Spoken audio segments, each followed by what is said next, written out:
شکریہ۔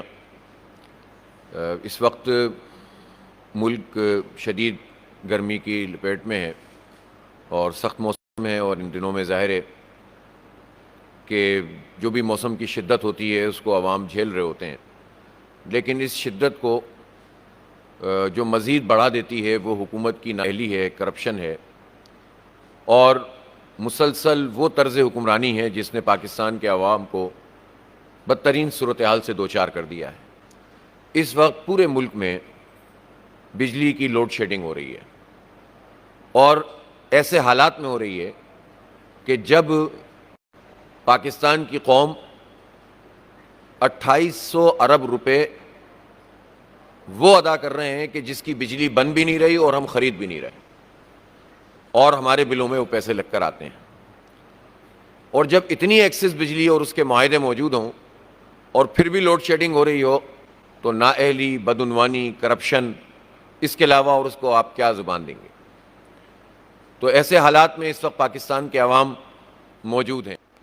اس سے قبل کہ میں بجلی کے اوپر ذرا تفصیل سے بات کروں، جو بجٹ پیش کیا ہے حکومت نے، وہ بجٹ کیا ہے؟ وہ بجٹ یہ ہے کہ عوام کے اوپر مزید ٹیکسوں کا بوجھ لاد دینا۔ جو آلریڈی ٹیکس دے رہے ہیں انہیں تو آپ پکڑے چلے جا رہے ہیں، ان سے تو مزید نچوڑے چلے جا رہے ہیں۔ جو ٹیکس نہیں دے رہے ان کو آپ نے چھوٹ دی ہوئی ہے، مراحت دی ہوئی ہیں۔ جو ایک نورا کشتی ہے اس وقت پیپلز پارٹی اور نون لیگ اور ایم کیو ایم، ہر اس موقع پر جب کوئی بل پاس کرنا ہو، جب کوئی بجٹ لانا ہو تو عوام کو دھوکہ دینے کے لیے یہ کام کرتے ہیں۔ وہ الگ بات ہے کہ پاکستان کے عوام ان سب لوگوں کو اچھی طرح سمجھ گئے ہیں، لیکن روٹتے ہیں، منائے جاتے ہیں۔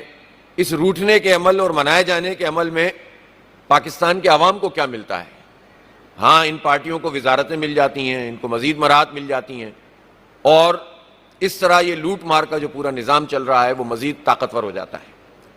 اس بجٹ میں جو ٹیکس کے اہداف رکھے گئے ہیں 13,000 ارب روپے کے، وہ ویسے بھی جو ہے وہ درست چیز نہیں ہے۔ جب آپ کا پچھلا ٹریک ریکارڈ ایک چیز موجود ہے تو آپ جتنا چاہیں آپ ٹیکس لگا دیں، لیکن وہ ٹیکس حاصل کرنے کے لیے آپ نے کیا کیا؟ کیا ٹیکس نیٹ بڑھانے کا کوئی کام کیا؟ نہیں، ٹیکس نیٹ نہیں بڑھایا گیا، اس کے لیے اقدامات سامنے نہیں آ رہے، بلکہ سب سے زیادہ جو طبقہ پسے گا وہ تنخواہ دار طبقہ ہے، وہ مڈل کلاس لوگ ہیں جو کام کرتے ہیں، اور وہ صرف سرکاری سیکٹر میں تنخواہ دار لوگ نہیں ہوتے، بہت بڑا پرائیویٹ سیکٹر موجود ہے جس میں لوگ اپنی پیشہ ورانہ خدمات انجام دیتے ہیں اور ان کی سیلری میں سے ٹیکس کٹ جاتا ہے۔ اب یہ جو تنخواہوں میں سے ٹیکس کٹتا ہے، اس میں ایف بی آر کا کیا عمل دخل ہے کہ پچھلے سال کے مقابلے میں اس سال 119% اضافہ ہوا ہے ان لوگوں میں جو پروفیشنل لوگ ہیں اور وہ ملک چھوڑ کر جا رہے ہیں۔ اور بہت سارے اسباب جو اس وقت ایسے لوگوں کے ہیں جو پروفیشنل لوگ ہیں، ڈاکٹرز ہیں، انجینئرز ہیں، وہ چارٹرڈ اکاؤنٹنٹ ہیں، وہ بزنس ایڈمنسٹریشن، وہ آئی ٹی اسپیشلسٹ ہیں، وہ اس لیے ملک چھوڑ کر جا رہے ہیں کہ اگر ان کی تنخواہیں بہتر ہوتی ہیں ان کی پروفیشنل اسکل کی وجہ سے، تو اس پر اتنا ٹیکس لگا دیا گیا ہے کہ ان کی بچت ہی جو ہے وہ کم ہو گئی۔ دیکھیں، غریب اور پسماندہ طبقات کے لوگوں کے اپنے مسائل ہیں، ان کو تو آپ نے ویسے ہی ختم کر دیا، ان سے تعلیم سے ان کو محروم کیا، صحت کی سہولتوں سے ان کو محروم کر دیا ہے۔ 77 سال سے جو پاکستان پر ایک طبقہ مسلط ہے، اس 77 سال میں ان لوگوں نے پاکستان کے عوام کو یہ دیا ہے کہ 2,62,00,000 بچے ایسے ہیں جن کو اسکول میں ہونا چاہیے اور وہ اسکول میں نہیں ہیں، چاہے وہ فوجی ڈکٹیٹرز ہوں، چاہے وہ ان کی کیاریوں میں پلنے والے نام نیاز سیاستدان ہوں۔ یہ پاکستان کو تعلیم نہیں دے سکے، پاکستان کو صحت کی سہولت نہیں دے سکے، پاکستان کے عوام کو کچھ نہیں دے سکے۔ لیکن جو مڈل کلاس طبقہ ہے جو سروائیو کر رہا ہے بڑی مشکل سے، اس کی صورتحال بھی یہ ہو جائے کہ اگر اپنی محنت سے وہ کچھ کمانے کے قابل ہو تو اس کے اوپر اس کا سلیب اتنا بنا دو کہ اس کا ٹیکس کٹنے لگ جائے، اور اتنا ٹیکس کٹے کہ پھر وہ سوچے کہ پھر ہم پاکستان میں کیوں رہیں، جہاں ہمیں بنیادی سہولت نہیں ملتی، جہاں ہمیں امن نہیں ملتا، جہاں بچوں کے لیے تعلیم کے وہ مواقع موجود نہیں ہیں جو اسٹیٹ کو مہیا کرنے چاہیے، تو پھر یہ لوگ ملک سے باہر جانے کی کوشش کرتے ہیں اور چلے جاتے ہیں۔ گویا پاکستان کا جو برین ہے وہ ڈرین ہو جاتا ہے، اور یہ برین ڈرین پاکستان کا اشرافیہ کر رہا ہے، پاکستان کا مراحت یافتہ طبقہ کر رہا ہے۔ یہ جان بوجھ کر ایسے شاید قدم اٹھا رہے ہیں اپنے آقاؤں کے کہنے پر، جس کے نتیجے میں پاکستان سے صلاحیت رکھنے والے لوگ چلے جائیں اور یہ اپنی منمانی کا پورا سسٹم قائم کر سکیں۔ 375 ارب روپے تنخواہ دار طبقے نے دیا ہے، جس میں بڑا پرائیویٹ سیکٹر بھی شامل ہے، اور 4 سے 5 ارب روپے دیا ہے بڑے بڑے جاگیرداروں نے اپنی زرعی زمین کے اوپر، اور یہی لوگ ہماری قسمت کے فیصلے کر رہے ہیں۔ یہ آئی ایم ایف ان سے کیوں نہیں پوچھتا کہ تم نے زراعت کے اوپر یہ انکم ٹیکس کیوں نہیں لگایا اس طرح سے؟ یہ بڑے جاگیردار کیوں نہیں پیسے دے رہے؟ چھوٹے کسانوں کو تو ویسے ہی برباد کر رہے ہیں۔ ان کے تو گندم کے معاملے پہ جو کچھ کیا گیا ہے وہ سب کے سامنے ہے۔ پہلا جھوٹ بولا گندم خریدیں گے، دوسرا جھوٹ بولا کہ گندم پہ سبسڈی دیں گے، تیسرا جھوٹ بولا کہ سبسڈی نہیں ہم قرضے دیں گے، اور اس پر بھی کام نہیں ہو رہا۔ تو یہ طرز حکمرانی ہے۔ اور اب اس وقت پتا چلا کہ جو کپاس ہے، یہ جو گندم کی پوری پرفارمنس تھی حکومت کی جو نااہلی تھی، اس کے نتیجے میں جو کپاس کے اہداف تھے وہ پورے نہیں ہو سکے۔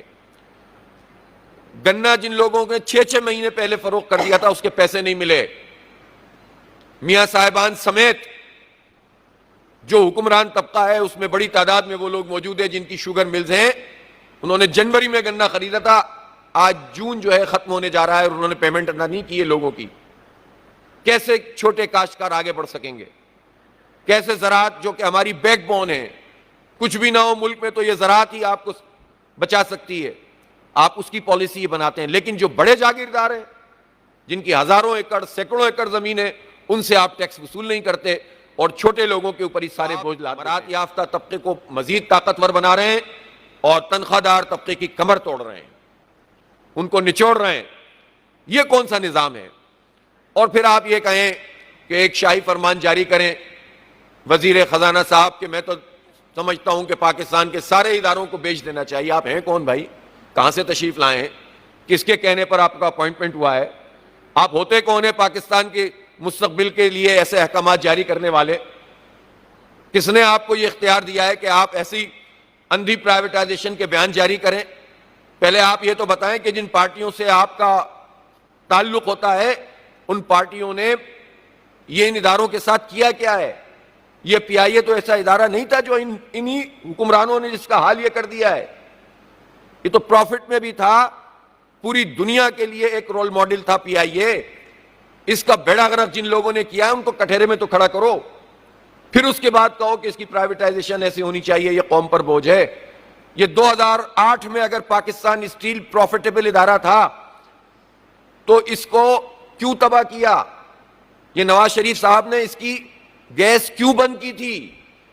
کیوں اس کو فیول نہیں دیا جا رہا تھا؟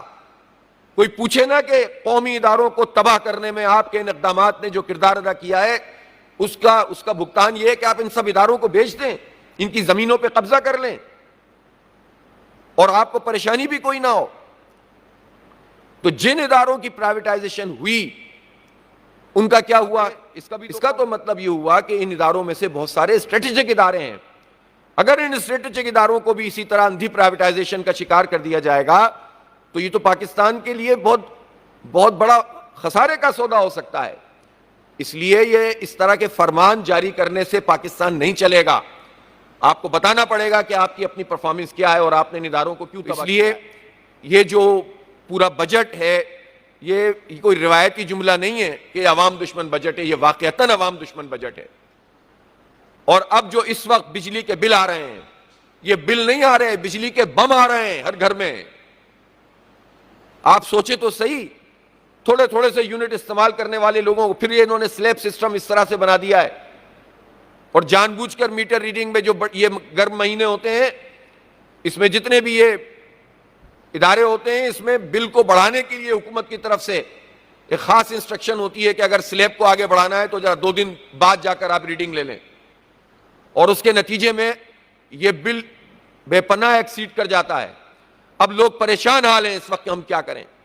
ایک طرف لوڈ شیڈنگ ہے، شدید گرمی میں عید گزاری لوگوں نے، اور پورے ملک کا یہ حال تھا کہ ہر طرف کہیں 12 گھنٹے، کہیں 14 گھنٹے، کہیں 20 گھنٹے، کہیں 4 گھنٹے 5 گھنٹے یہ لوڈ شیڈنگ چل رہی تھی۔ یہ لوڈ شیڈنگ کیوں ہے؟ بڑے بڑے اعلانات کیے تھے شہباز شریف صاحب نے پی ڈی ایم 1 میں بھی، اور اس سے پہلے بھی جب ان کی حکومت تھی ہم نے ملک کو لوڈ شیڈنگ فری کر دیا ہے۔ ہم نے کڑوا گھونٹ پیا, ہم نے آئی پی پیز کے ساتھ معاہدے کیے, پیپلز پارٹی بھی کہا کرتی تھی, اس لیے کہ پاکستان میں بجلی کا بحران ختم ہو جائے. یہ 30 سال گزر گئے ہیں, اس دلدل میں پاکستان کی قوم کو گرایا ہے. ہمارا سرکولر ڈیٹ بڑھ گیا, ہمارے قرضے بڑھ گئے. ان آئی پی پیز کا بوجھ پاکستان کے غریب اور مڈل کلاس عام لوگ برداشت کر رہے ہیں, صنعت کار برداشت کر رہے ہیں. ان کے ان فیصلوں کا بھگتان ہم بھگت رہے ہیں, لیکن تم بجلی بھی ان انٹرپٹڈ دینے میں کامیاب نہیں ہو سکے. یہ پاکستانی قوم کو یہ اختیار پاکستان کے آئین کے مطابق حاصل ہے کہ رائٹ آف انفارمیشن کے تحت انہیں بتایا جائے کہ یہ معاہدے کیا ہوئے ہیں, کیوں ہوئے ہیں, کس نے کیے ہیں, کس قیمت پر پاکستان کے ساتھ یہ مذاق ہوا ہے. اور پھر ایسے سارے لوگوں کو کٹہرے میں تو لایا جائے. سن 94 سے یہ دھندا چل رہا ہے, 92 سے, اور اس وقت بھی 2800 ارب روپے ہمیں پاکستانی قوم کو ادا کرنے, اور طرح طرح کے بل. اب فکس ریٹ بھی ایک نیا اضافہ کر دیا کہ یہ تو جو ہے فکس قسم کا چارج ہوگا جو کہ بل میں لگ کر آئے گا. آپ اندازہ لگائیے کہ اس طرح سے یہ ملک کا نظام چلے گا, جبکہ پاکستان میں اس وقت گرین انرجی ہوتی ہے, سولر. اگر اس کی ٹھیک سے پالیسی بنے تو ہم آہستہ آہستہ ان سب بکھیڑوں سے جو ہے وہ نجات پانا شروع کر دیں, لیکن اس کی بھی کوئی پالیسی موجود نہیں ہے. اور بلکہ ایک تلوار لٹکی ہوئی ہے کہ جن لوگوں نے اپنے پیسے لگا دیے ان کی نااہلی کی وجہ سے سولر میں, تو اب وہ کہتے ہیں اس پہ بھی ٹیکس لگائیں گے یا نیٹ میٹرنگ ختم کر دیں گے. تو گویا اب کہاں جائیں لوگ, کس طرف کہاں جائیں, کس سے فریاد کریں؟ اس کا ایک ہی راستہ ہے کہ اس ظلم کے خلاف ہم اپنی مؤثر آواز بلند کریں, پرامن جدوجہد کو تیز تر کریں, اور عوام مایوس ہونے کے بجائے, نوجوان ملک چھوڑنے کے خواب دیکھنے کے بجائے اس ملک کو اس اشرافیہ سے آزاد کرانے کی تحریک کا حصہ بنیں. اس بجلی کی لوڈ شیڈنگ اور بھاری بلوں کے خلاف کل انشاءاللہ تعالی پورے ملک میں احتجاج کیا جائے گا. جماعت اسلامی عوام کے ساتھ کھڑی ہے, اور ہم اس کو کسی صورت بھی قبول نہیں کر سکتے کہ ہم بجلی کے بموں کا شکار ہوں اور برباد کر دیے جائیں. لوڈ شیڈنگ ہو, بچوں کے امتحان مختلف جگہوں پہ چل رہے ہیں. ابھی گرمیوں کی چھٹیوں میں بھی کراچی میں تو انٹرمیڈیٹ کے امتحان چل رہے ہیں, اور بھی جگہوں پر لوگ پڑھ رہے ہیں, اور آپ بتائیے کہ بجلی موجود نہ ہو, سینٹرز میں بجلی موجود نہ ہو, کہاں جائیں لوگ؟ تو یہ بجلی کی لوڈ شیڈنگ اور یہ بھاری بل اور یہ عوام دشمن جو بجٹ ہے, یہ جو ناجائز ٹیکس عائد کیے گئے ہیں, یہ جو مڈل کلاس اور غریب کو نچوڑنے کا پورا بجٹ بنایا گیا, یہ آئی ایم ایف کی غلامی میں بنایا ہوا بجٹ, بلکہ آئی ایم ایف کا ہی بنایا ہوا بجٹ جو پیش کیا گیا ہے, اس کے خلاف کل احتجاج ہوگا پورے پاکستان میں, صرف ضلعی ہیڈ کوارٹرز میں نہیں, تحصیلوں تک کی سطح پر انشاءاللہ احتجاج کیا. عوام سے, پاکستان کے 25 کروڑ لوگوں سے یہ کہنا چاہتا ہوں کہ جب آپ غلط لیڈرشپ کا چناؤ کرتے ہیں, چاہے انتخاب اور چاہے اس بات پر کہ کس کے ساتھ چل کر آپ اپنے حق حاصل کر سکتے ہیں, تو جب آپ غلط لیڈرشپ کا چناؤ کرتے ہیں تو آپ کو دھوکہ ہوتا ہے. جب آپ صحیح پارٹی, صحیح لوگوں, ڈیموکریٹک لوگوں کا چناؤ کریں گے اور ان کی قیادت میں نکلیں گے تو انشاءاللہ آپ کو دھوکہ نہیں ہوگا. جماعت اسلامی پاکستان کے عوام کے ساتھ کھڑی ہے. ملک کے خزانے اس ملک کی اشرافیہ کے لیے نہیں ہیں, اس ملک کے خزانے پاکستان کے عوام کے لیے ہیں. ان خزانوں کو اسی پہ خرچ ہونا چاہیے. اس لیے کہ آئی ایم ایف ایک آزاد ادارہ نہیں ہے, آئی ایم ایف امریکہ کا باج گزار ادارہ ہے. ان کی پالیسیوں کے مطابق ان ملکوں کو کنٹرول کرنے کے لیے یہ مانیٹرنگ فنڈ بنتا ہے. بظاہر یہ تو بڑی آپ کو بیل آؤٹ پیکج دیتے ہیں, یہ بیل آؤٹ پیکج نہیں ہوتے, یہ غلامی کا توق ہوتا ہے جو آپ کے سروں کے اور گردنوں کے اوپر ڈال دیا. ساہیوال میں ایک واقعہ ہوا ہے, اور اس میں ہماری یہاں کی جو چیف منسٹر صاحبہ ہیں وہ چلی گئیں وہاں. ایک واقعہ ہوا, بچے اس میں جھلس گئے, اور اس کی انکوائری بھی ہونی چاہیے اور جو مجرم ہیں ان کو سزا بھی ملنی چاہیے. لیکن وہاں جا کر انہوں نے جس طرح کا طرز عمل اختیار کیا اور ہتکڑیاں ساتھ لے کر جانا, اور پروفیسرز اور ڈاکٹرز ان کو ہتکڑیاں لگوا دینا بغیر کسی ایف آئی آر کے, بغیر کسی وارنٹ کے, اور دیوار سے لا کر کھڑا کر دینا. جس طرح سے انہوں نے توہین کی ہے ہمارے استادوں کی, ڈاکٹرز کی, پروفیسرز کی, سرجنز کی, یہ کسی صورت میں بھی قابل قبول نہیں ہے. یہ شرمناک ہے. یہ کون سا طرز حکمرانی ہے کہ آپ شاہی فرمان, جس طرح بادشاہوں کے لشکر جاتے تھے اور وہ فیصلے کیا کرتے تھے, عدالتیں کیا کر رہی ہیں پھر؟ یعنی خود ہی عدالت بن جائیں آپ, بادشاہ سلامت اور انصاف فراہم کرنے کے لیے آپ حکم نامے جاری کرنے لگے بغیر معلومات کے، بغیر انکوائری کے، تاکہ بس پتہ چل جائے کہ ہاں آپ کی حکومت ہے. یہ طرز حکومت، یہ فاشسٹ طرز حکومت ہے، یہ حکومتی دہشت گردی ہے جس کے ذریعے سے آپ لوگوں کو دباتے ہیں. اور یہ آپ ہی نہیں، آپ نے اپنے بزرگوں سے شاید یہ سیکھا ہے کہ اس طرح پاکستان کے عوام کو ذہنی طور پر جو ہے غلام بنایا جا سکتا ہے. اب وہ زمانہ گزر گیا کہ آپ کے یہ نمائشی اقدامات اور آپ کے یہ شاہی فرمان پاکستان کے عوام کو اس طرح سے دبا سکیں. قابل مذمت ہے یہ پورا طرز عمل جو وہاں ڈاکٹرز کے ساتھ اور پروفیسر کے ساتھ یہاں کی چیف منسٹر نے کیا ہے، اور اس پر انہیں معافی مانگنی چاہیے سر عام ان ڈاکٹرز کے. انکوائری کیجئے آپ، یہ آپ کا کام ہے. یہ جو ہسپتالوں کی ریویمپنگ کے نام پر جو کچھ ہو رہا ہے اور من پسند لوگوں کو ٹھیکے دیے جا رہے ہیں، جہاں جہاں ریویمپنگ ہو رہی ہے وہاں یہ واقعات ہو رہے ہیں، اس کی بھی تو انکوائری کیجئے. یعنی یہ کیا مسئلہ ہے کہ جہاں پر تو پرانی عمارتیں اور پرانا کام چل رہا تھا وہاں تو کوئی واقعہ نہیں ہو رہا، جہاں ریویمپنگ ہوئی ہے، جہاں پر آپ نے مرمت کی ہے اور ٹھیکے دیے من پسند لوگوں کو، تو وہاں پر جو ہے اس طرح کے واقعات ہونا شروع ہو گئے. تو اس کا مطلب کیا ہے؟ یہ جو 50-60 ارب روپے آپ نے اس پہ رکھے ہیں، اس میں تو اس کا مطلب ہے کرپشن ہو رہی ہے. تو بجائے اس کے کہ اس کی انکوائری ہو، آپ جا کے ہتھکڑیاں لگا دیں اس سطح کے لوگوں کو. اور پوری دنیا میں اس پہ شور ہوا، یو کے میں، یورپی ممالک سے لوگوں نے آواز اٹھائی کہ یہ پاکستان میں ڈاکٹرز کے ساتھ اور پروفیسرز کے ساتھ یہ سلوک کیا جا رہا ہے. تو یہ شرمناک عمل ہے جس پر قوم سے معافی مانگنی چاہیے. جو YDL ہے، جو ینگ ڈاکٹرز ہیں، وہ اس وقت احتجاج کر رہے ہیں. 12,000 لوگوں کے سروں پر تلوار لٹکا دی ہے کہ جو اتنے عرصے سے جاب پہ تھے اب ان کو ہٹا رہے ہیں اور نئے لوگوں کو بھرتی کر رہے ہیں.